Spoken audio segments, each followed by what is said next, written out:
Alors, bonjour à toutes et à tous. Merci de nous rejoindre pour suivre ce webinaire portant sur la thématique du FNE Formation 2023 et plus précisément sur comment ce dispositif peut financer jusqu'à 70% du montant de vos formations informatiques. Pour animer ce webinaire, je serai donc accompagnée de Anne-Cécile Elias qui se présentera d'ici quelques instants. Alors pour ma part, Alice Plessis, je suis business développeur chez Eni Service depuis quelques années maintenant et je m'occupe du secteur de la santé et du social avec une spécialisation autour de de la cybersécurité. Anne-Cécile, je te laisse te présenter. Donc, bonjour à toutes et à tous. Donc, je suis Anne-Cécile Elias, Business Hub Manager. Donc, en fait, le Business Hub est une équipe qui agit en soutien des équipes commerciales sur toute la partie offre de formation, la planification des sessions de formation, la connaissance des solutions de financement, et c'est le sujet d'aujourd'hui. Merci Anne-Cécile. Avant de rentrer dans le vif du sujet, on va juste, pour ceux et celles peut-être qui ne nous connaissent pas encore, faire une rapide présentation du groupe ENI. Donc ENI a été fondé il y a un peu plus de 40 ans et on est spécialisé dans le domaine de l'expertise de la formation informatique. Donc le groupe ENI, c'est 3 entités, une école informatique pour des formations diplômantes, donc de bac+2 et bac+5. En alternance ou en continu, cela va représenter environ 1 600 diplômés par an. Un centre de formation pour lequel on travaille avec Anne-Cécile, qui sont pour des formations plutôt courtes, professionnalisantes entre 1 et 5 jours, certifiantes ou non, en présentiel ou à distance. Et on a à peu près 500 formations à notre catalogue. Et la dernière entité pour laquelle on est assez connu également, c'est la maison d'édition ENI Édition, qui est un créateur de contenu de formation, donc en e-learning, des livres, des certifications, voilà, sur des contenus de formation. Et cela représente environ une bibliothèque de 1500 contenus. Voilà pour la présentation du groupe ENI. Pour faire un léger zoom sur Eni Service Centre de formation, alors Eni Centre de formation va dispenser des formations dans les grands domaines de l'informatique, donc du système au réseau, en passant par le développement, la bureautique, mais aussi le web graphisme. En résumé, pour chaque besoin de formation, en fait, on a une solution de formation à vous proposer. Donc, il ne faut pas hésiter à nous contacter si vous détectez un besoin de formation informatique au sein de votre entreprise. On va maintenant du coup rentrer dans le vif du sujet de ce webinaire. N'hésitez pas à nous poser vos questions par écrit via le fil de la discussion. Si vous avez des questions, on pourra peut-être y répondre aussi en fin de webinaire. Si il y a des problèmes techniques, n'hésitez pas à nous alerter aussi au cours du webinaire. On pourra y répondre à ce moment-là. Et pour information, je le répète, ce webinaire est enregistré. Nous allons donc pouvoir maintenant commencer. Au cours de ce webinaire, nous allons aborder plusieurs points.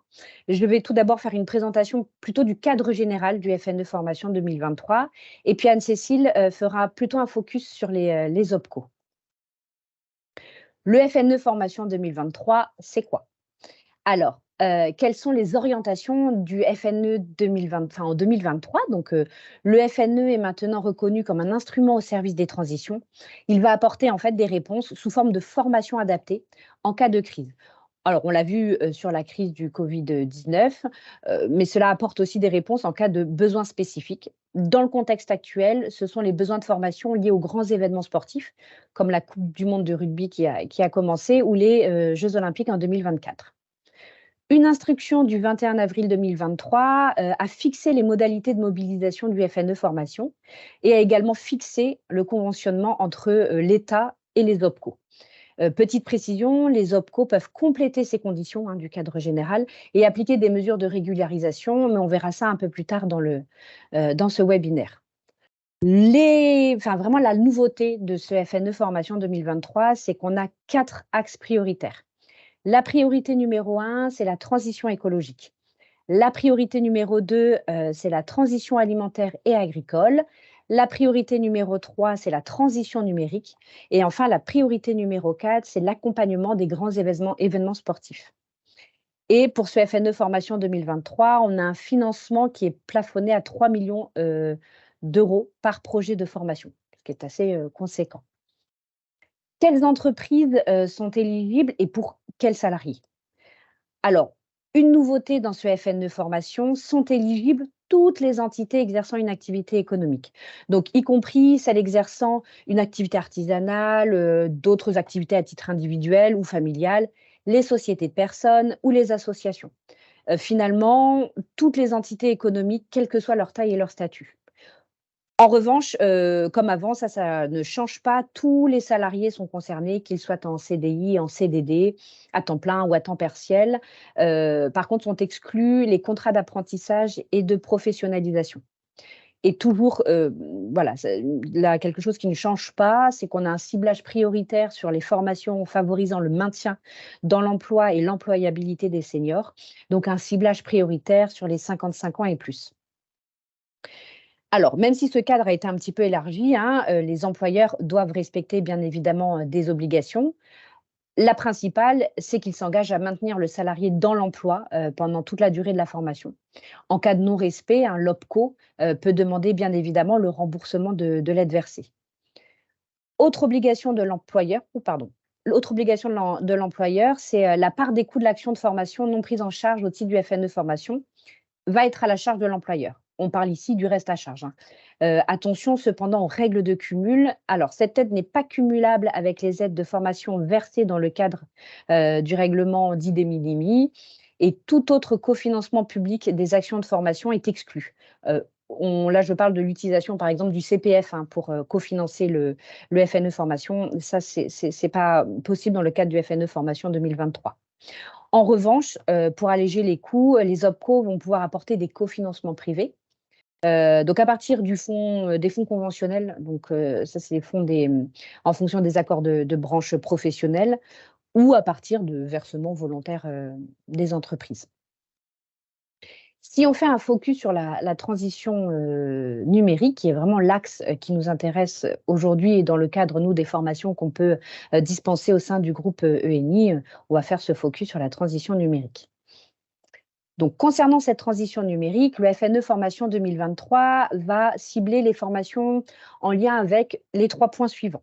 Donc, le développement de compétences, donc pour mettre en œuvre des projets de transformation numérique. Alors là, ça va être destiné plutôt au profil technique. Cette catégorie va englober les formations en cybersécurité, mais également en développement de projets innovants à forte technicité, tels qu'autour de la data, de l'intelligence artificielle. Un exemple, nous, dans notre catalogue de formation, la formation sécurité informatique ethical-hacking peut rentrer dans le cadre de ce financement FNE formation sur ce point ciblant. Deuxième point, l'hybridation des compétences, donc pour accompagner la digitalisation des métiers. Ce point-là va être plutôt destiné au profil utilisateur. Ça va inclure notamment les formations liées au métier du marketing, de la communication, de la relation client, des logiciels de gestion, etc. Un exemple, nous, dans notre catalogue, on peut pointer la formation UX design et ergonomie des sites web, qui va rentrer dans ce cadre de l'hybridation des compétences. Et enfin, le troisième point, c'est la sensibilisation et le développement des compétences en lien avec la responsabilité écologique et sociétale dans un contexte numérique. Donc là, cette catégorie, elle va faire référence aux formations liées à la protection de données personnelles, à l'éco-responsabilité, à l'éco-conception numérique ou encore à l'accessibilité numérique des personnes en situation de handicap. Un exemple, nous, dans notre catalogue, on a une formation intitulée Sensibilisation à l'accessibilité numérique, donc justement dans le cadre de l'accessibilité à l'emploi des personnes en situation de handicap.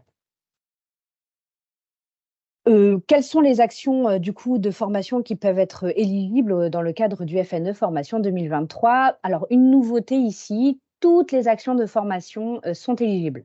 Toutes les actions de formation finalement participant au développement des compétences des salariés et à renforcer leur employabilité, comme on l'a vu un peu plus tôt. Ces actions de formation peuvent être des cours théoriques ou pratiques, qualifiants, certifiants ou non, sur mesure, en présentiel, à distance ou en situation de travail. Les modalités sont donc, on peut le voir, hein, très souples. À savoir que plusieurs actions de formation peuvent être financées pour un même salarié, bien évidemment. Sont exclues, attention, les formations générales à la sécurité, obligatoires, hein, et là qui incombent à l'employeur, et comme je le disais un peu plus tôt, les formations par apprentissage ou par alternance. Donc, sont exclues, hein, du cadre de ce financement des actions enfin, des actions de formation éligibles. Pour entrer dans le cadre du dispositif, les actions de formation doivent être dispensées par un organisme certifié Calliope ou directement par l'entreprise dans le cas de formation interne. Ainsi, chez Uniservice Centre de formation, on a à peu près plus de 80% en fait, des formations de notre catalogue qui peuvent être éligibles au FNE formation. Bien sûr, à faire valider en amont par votre OPCO, hein. Sur notre site internet, sur notre catalogue, ces formations vont être balisées par le symbole FNE formation que je vous ai mis à l'écran ici. Alors attention, le FNE formation ne pourra pas être mobilisé en revanche pour financer des formations de type bureautique. Ainsi, par exemple, la suite Office ne rentre pas dans le cadre de ce financement. En revanche, et ça c'est à retenir, hein, les formations sur les outils collaboratifs peuvent entrer dans le cadre du financement. Donc les formations autour de Teams, de SharePoint et d'Office 365. Donc celles-ci, par contre, peuvent rentrer dans le cadre de ces actions de formation éligibles. Au niveau du calendrier, concernant la réalisation de l'action de formation, elle ne peut pas excéder une durée de 12 mois à compter de la date de l'accord de prise en charge délivré par l'OPCO. Donc en fait, l'action de formation doit se terminer au plus tard le 31 décembre 2024. Voilà ce qui était pour les actions de formation. Pour les taux de prise en charge du FNE, ça reste identique, hein, je vous ai remis le tableau, à savoir, voilà, pour les petites entreprises, c'est 70% de taux de prise en charge, pour les moyennes 60 et pour les grandes 50%. On a remis en dessous la nomenclature de ce qu'est une petite, une moyenne et une grande entreprise. On va maintenant passer sur les grandes nouveautés, hein, voilà, des conditions particulières plutôt de prise en charge au titre du FNE formation. Donc, grande nouveauté, et là, il faudra faire vraiment attention, le financement n'est pas rétroactif. Donc, il n'y aura aucune prise en charge pour les formations démarrées avant le dépôt de la demande. Et l'action de formation ne peut débuter qu'après accord de prise en charge de l'OPCO, hein. Le paiement du reste à charge, avec le paiement du reste à charge de l'entreprise, si reste à charge il y a. On va pouvoir maintenant passer avec Anne-Cécile au rôle plus précis des OPCO qui sont les grands acteurs de ce FNE Formation 2023. Merci Alice.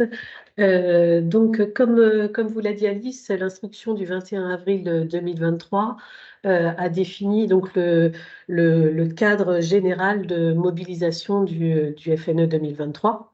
Ensuite, il y a eu toute une période de conventionnement entre l'État et les OPCO qui s'est étalée jusque dans l'été.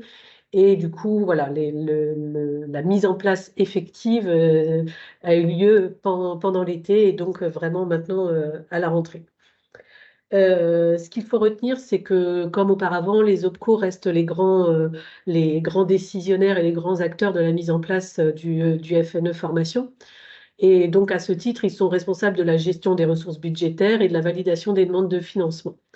Donc, ce sont eux qui définissent les priorités d'accès au dispositif selon les axes définis dans le cadre général. Ils définissent les conditions de prise en charge des actions de formation et ils sont chargés de l'instruction et de la validation des demandes. Donc, dans le cadre général, sont définies la nature des dépenses qui peuvent être prises en charge dans le cadre du FNE. Donc, il s'agit des frais pédagogiques, des frais de déplacement et d'hébergement des formateurs et des participants à la formation, les coûts salariaux des participants et les coûts généraux indirects. Donc ça, c'est le cadre général. Ensuite, chaque OPCO a défini ses propres règles de prise en charge, donc avec notamment des exclusions et ou des plafonnements sur ces coûts définis dans le cadre général. Donc, il y a quand même une grande tendance, enfin quelques grandes tendances qui est commune à tous les OPCO, c'est qu'il y a peu de prise en charge des frais annexes. Donc, par frais annexes, on entend les déplacements, l'hébergement, la restauration. Ça s'explique assez simplement, c'est que c'est des coûts qui sont assez complexes à instruire, surtout dans un délai qui est très restreint pour la mise en place du FNE 2023. La deuxième tendance, c'est qu'il y a 6 OPCO qui prennent en charge les coûts pédagogiques et les coûts salariaux des stagiaires. On y reviendra plus précisément après. mais en gros, ça s'étale entre 11 € et 13 € de l'heure, le plafond pour la prise en charge des salaires selon les OPCO. Et la dernière chose à noter, c'est que selon les enjeux de branche, chaque OPCO donnera une priorité sur un ou plusieurs axes qui ont été définis dans le cadre du FNE. Donc, il faut noter qu'on est quand même essentiellement sur la transition écologique et la transition numérique. Donc, si on regarde particulièrement Acto, Acto a une enveloppe pour le FNE 2023 de 49 millions d'euros. Donc Acto, comme je le disais auparavant, a décidé donc d'exclure la partie coûts indirects et s'est focalisé donc sur les coûts pédagogiques et les frais de rémunération, avec à chaque fois un plafond à 45 € de l'heure pour les coûts pédagogiques et à 12 € de l'heure pour les frais de rémunération des stagiaires. 9 € pour Mayotte. Acto a également instauré une autre donnée, un autre critère qui n'est pas défini dans le cadre général, puisque dans le cadre général, il y a une notion de durée maximum de formation qui ne doit pas dépasser 12 mois. Acto a instauré un minimum. Donc la durée minimum de formation est de 7 heures pour les formations dans le cadre des actions collectives réservées via Espace Formation et de 14 heures au titre des actions individuelles. Donc, si on fait un focus maintenant sur Atlas. Donc, Atlas a une enveloppe de 32 millions d'euros dans le cadre du FNE 2023 et a décidé également d'exclure les coûts indirects pour se focaliser sur le coût pédagogique et les salaires. À noter que le reste à charge sera systématiquement financé par un versement volontaire de l'entreprise à Atlas. Une particularité sur Atlas, c'est Campus Atlas. Campus Atlas, c'est une offre de formation qui existe depuis longtemps, donc des formations qui sont sélectionnées par Atlas pour répondre aux besoins de ces branches. Donc, c'est ce qu'on appelle communément les actions collectives. Or, donc, dans toute cette offre de formation, donc, qui regroupe 185 domaines de formation, il se trouve qu'il y a 27 domaines de formation qui peuvent rentrer dans le cadre du FNE. Donc, il y en a 6 au titre de la transition écologique et 21 au titre de la transition numérique. Donc, en fait, ce sont des formations qui, aujourd'hui, dans Campus Atlas, sont réservées à la branche bureau d'études dans le cadre des actions collectives. Donc, ce qu'il a été décidé, c'est d'ouvrir, dans le cadre du FNE, d'ouvrir ce catalogue à toutes les autres branches pour pouvoir les financer dans le cadre du FNE. Donc, c'est assez facile de s'y retrouver sur le site Campus Atlas. Toutes les formations éligibles sont estampillées FNE. Et donc là, vous avez sur le tableau donc, tous les domaines de formation éligibles dans le cadre de la transition numérique. Et Alice vous a surligné ceux sur lesquels Eni a été retenu. Puisque passer par Campus Atlas, c'est s'assurer d'avoir des organismes de formation qui ont été validés par Atlas et avec des conditions tarifaires négociées. Donc, il y a un fort focus d'Atlas pour passer via Campus Atlas, puisque d'une part, ça vous donne la garantie que la formation sera bien éligible dans le cadre du FNE et avec des conditions tarifaires négociées. Donc, on vous a remis ensuite donc, quelques informations sur les autres OPCO, quelques spécificités sur le montant de prise en charge du salaire, sur la prise en charge ou non des frais annexes, parce que certains OPCO n'appliquent pas les mêmes conditions de prise en charge selon les branches qui dépendent de l'OPCO. Donc, il faut vraiment le maître mot à retenir, c'est que vraiment, il faut construire des projets de formation FNE en lien direct avec votre conseiller OPCO, puisque déjà, votre conseiller OPCO pourra vous assurer de l'éligibilité de la formation dans le cadre du FNE et de vous apporter avec précision selon votre entreprise, selon sa taille, selon sa branche et selon les projets, quelles seront les conditions de prise en charge dans le cadre du FNE. Donc vraiment, il faut être en lien direct avec votre OPCO, surtout qu'on va le voir ensuite sur la partie montage de dossier. Il faut savoir donc que les entreprises ont jusqu'au 31 décembre 2023 pour obtenir un accord de financement. Et là, on est bien sur une date d'accord de financement et pas sur une date de dépôt de dossier. Donc au 31 décembre 2023, il faut avoir obtenu son accord de financement. Donc par rapport à cela, certains OPCO ont fait le choix de fixer une date de limite de dépôt de dossier. Donc elle figure dans le tableau qui s'affiche et vous voyez que certains OPCO ont mis des dates très proches. Certains, c'est pour le 31 octobre. Donc ça s'étale entre le 31 octobre et le 1er décembre. Donc ça veut dire qu'il faut aller vite puisque voilà, c'est un dossier à monter et donc il faut vraiment être en lien encore une fois avec votre OPCO. Après, on peut imaginer qu'en fonction du volume, en fonction des budgets restants, il pourrait y avoir quelques adaptations, mais en tout cas, le calendrier à ce jour est défini de cette façon. Il faut savoir que l'enveloppe globale pour la FNE Formation au niveau national est de 300 millions d'euros. Donc, ça fait quand même une grosse enveloppe. Je vous avais donné les chiffres pour Acto et Atlas.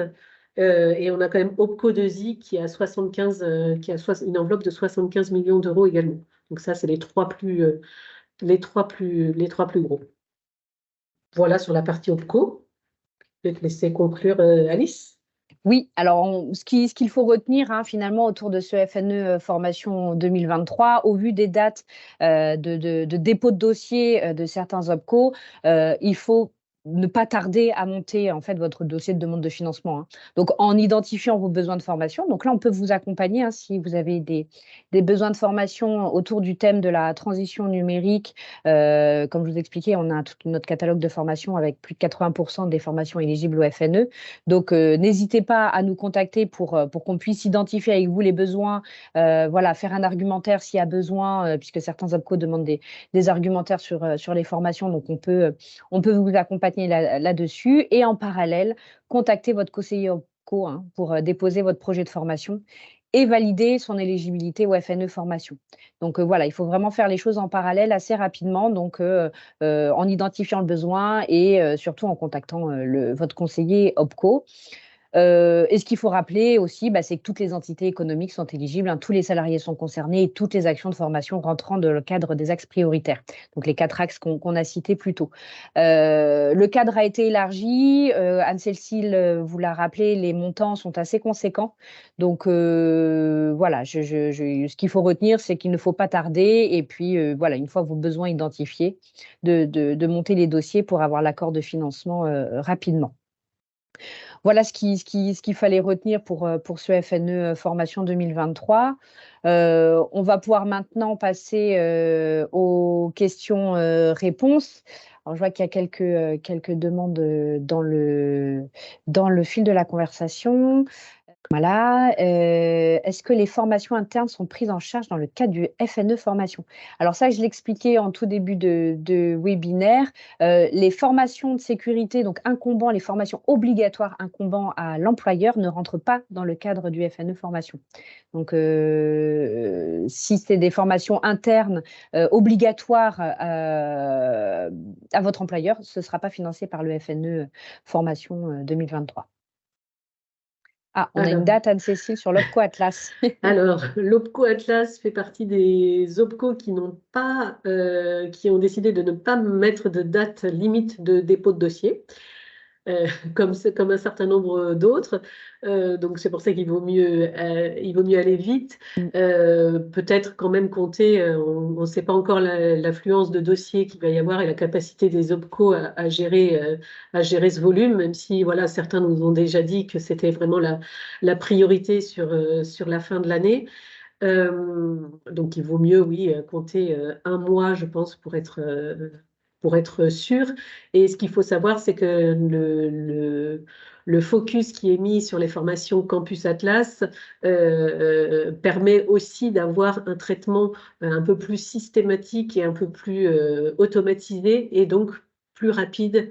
Donc voilà, ils espèrent pouvoir instruire des dossiers qui passent par Campus Atlas assez tard jusqu'au mois de décembre, mais pas de date officielle. Dans le doute, il faut voilà, identifier le besoin et monter le dossier rapidement pour avoir l'accord de financement rapidement également. Alors, il y a déjà une question, savoir si le reste à charge peut être financé par le CPF. Donc non, il est bien précisé qu'il ne peut pas y avoir de cofinancement public, donc pas de possibilité de compléter avec le CPF. Alors, avez-vous la liste des OPCO avec leur domaine de prise en charge et dépôt de dossier? Alors, la liste des OPCO, donc il y a 11 opérateurs de compétences. Donc, la liste se retrouve facilement sur France Compétences. Vous avez aussi la possibilité de rechercher votre OPCO via le site France Compétences, si vous ne le connaissez pas.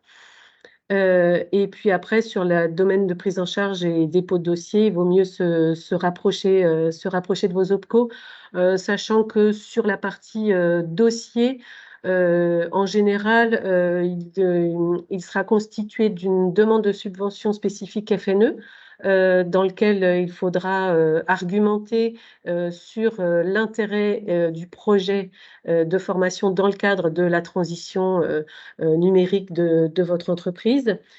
Fournir également toute la partie offre commerciale du centre de formation, donc tout ce qui est devis, programme, liste des participants. Voilà, on est sur ce type de pièces à apporter au dossier, sachant qu'on a toujours la spécificité Campus Atlas, où là, le traitement est simplifié et passe directement par la plateforme. Donc, la date Oui, la date de dépôt oui, de dossier. date de dépôt de dossier. Donc, effectivement, dans le tableau, il n'y avait pas les 11 OPCO, puisque certains, si tu peux revenir sur la slide, peut-être, Clémence, Oui, j'y retourne de suite. certains ont défini une date, mais pas tous. Donc, voilà, sachant que bon, sur une prise en charge OPCO en fin d'année, à mon avis, il faut s'y prendre au moins un mois à l'avance. On voit d'ailleurs que les dernières dates sont au 1er décembre. Voilà, il se laisse ensuite la possibilité, selon le flux de demande et les budgets disponibles, de repousser ces dates. Mais voilà, on voit bien que tous n'ont pas mis de date de dépôt. Après, le plus simple reste quand même de vous rapprocher de votre conseiller OPCO pour toutes ces questions-là. Et je pense que le maître mot, c'est de se dire que si vous avez des projets de formation qui rentrent dans ce cadre, allons-y de suite, parce qu'en effet, on n'a pas beaucoup de temps à perdre et que je pense qu'il risque d'y avoir beaucoup de dossiers à traiter d'un coup. On reste disponible pour vous accompagner sur tous vos projets. On reste disponible pour vous accompagner aussi sur l'argumentation peut-être à tenir dans le cadre de ces grands axes. Et puis, n'hésitez pas à aller sur notre site et à voir toutes ces formations estampillées, FNE Formation. Ça vous aidera déjà aussi peut-être à voir. Mais dites-vous bien que tout ce qui va contribuer à la transition numérique risque fortement de rentrer dans le cadre, en effet. Donc, il y en a une, est-ce qu'il y a besoin d'être en activité partielle pour bénéficier du FNE? Donc non, ce n'est plus un critère dans le cadre du FNE 2023. C'est vraiment ouvert à toutes les entreprises. Oui, comme on le disait, tous les salariés, quel que soit leur contrat, sont éligibles à ce dispositif, sauf les contrats d'alternance ou de professionnalisation. Alors, pour le délai de traitement d'une demande, on n'a pas eu d'informations très précises à ce sujet de la part des différents OPCO avec qui on a pu échanger. Ça va dépendre essentiellement, je pense, du flux de demandes et de dossiers à traiter. Et c'est pour ça d'ailleurs que certains ont mis des dates de limite de dépôt des demandes assez tôt pour voir un peu quel allait être le volume. Et certains nous ont même déjà précisé, notamment le commerce, que la date pourrait être susceptible de bouger. peut-être mieux pas prendre ce pari-là, mais peut-être qu'elle pourrait bouger en fonction du volume de demande. Donc après, voilà, c'est resté assez flou entre, il faut compter, je pense, un mois maximum, sachant que quand même Atlas nous a vraiment appuyé sur le fait que les demandes Campus Atlas seraient traitées bien plus rapidement puisqu'automatisées. Et donc pour OPCO2I, puisque nous avons Oui, une effectivement. participante d'OPCO2I, donc si Qui est vous très avez des bien. précisions à apporter, c'est parfait. Donc c'est vraiment une priorité de De traitement traitement. chez OPCO2I et j'imagine aussi sur les autres OPCO de traiter ces demandes en priorité. Donc effectivement, n'hésitez pas à monter, à identifier et à monter votre projet de formation assez rapidement pour justement avoir les éléments complets à proposer, enfin, voilà, à soumettre à votre OPCO pour avoir justement un accord de prise en charge rapidement. Alors, une question, est-ce que l'argumentation de la demande est simple? Sur quel point nous devons être vigilants? Finalement, ce sont les points qu'on a évoqués en début de webinaire, hein. Donc, voilà, il y a des axes prioritaires avec des points sur le développement des compétences des salariés sur lesquels il va falloir être vigilant. Voilà, sur l'employabilité des seniors aussi. Après, sur l'argumentaire, je pense que c'est en fonction et Anne-Cécile me dira si je me trompe, de chaque OPCO, que voilà, les pièces varient un petit peu et du coup l'argumentaire aussi. Après, si la formation rentre dans le cas de l'employabilité de votre salarié, dans la transition numérique ou sur l'un des 4 axes, hein, bien sûr, voilà, je pense qu'il faut être vigilant à ça et puis avoir toutes les pièces en amont, hein, comme ça votre dossier est traité rapidement, hein, les pièces justificatives des organismes de formation et les pièces annexes demandées par chaque OPCO. Oui, je pense que l'idée générale, c'est de montrer comment la formation va aider le salarié et l'entreprise à aller vers ces Cette transitions. transition, Voilà. oui. Notamment, voilà, pour un salarié en situation de handicap, effectivement, une formation sur l'accessibilité numérique.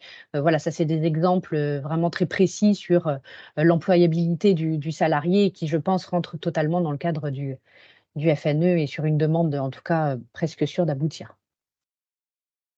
Donc, il y a une question sur la formation n'est pas à l'initiative de l'employeur.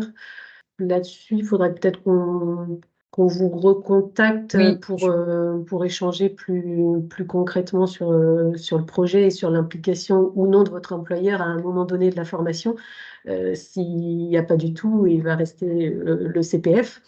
Mais bon, on pourra reprendre contact avec vous par rapport à votre projet si vous souhaitez. Alors, bonjour, est-ce que l'abonnement à la plateforme de e-learning ENI sur 1 an est également éligible au FNE 2023? Alors, l'abonnement e-learning fait référence à un contenu pédagogique, donc je ne suis pas certaine, c'est pas dans la nomenclature des formations, c'est pas effectivement quelque chose qui rentre dans ce cadre-là. Il faudra qu'on se renseigne, mais je ne suis pas sûre. Je pense que l'accès à la plateforme e-learning couplé à un accompagnement pédagogique avec un coach, les formations qu'on sait dispenser, là-dessus, il n'y aura aucun problème puisqu'effectivement, ça rentre dans le cadre d'une formation à distance. Donc voilà, mais il faut coupler ça à un accompagnement pédagogique puisque du coup, notre bibliothèque e-learning n'est considérée plutôt que comme du contenu pédagogique.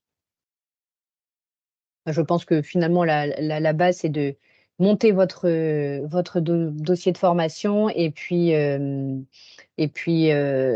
contacter votre OPCO, hein, si on peut vous accompagner, nous, sur l'identification des besoins, mais c'est effectivement l'OPCO qui va être décisionnaire, qui aura le mot de la fin. Ok, bon, il n'y a pas d'autres questions. On reste à votre disposition, bien sûr. évidemment. Et on vous remercie pour votre présence et votre attention. Très bonne journée à tous. Bonne journée à tous. Au revoir. Au revoir.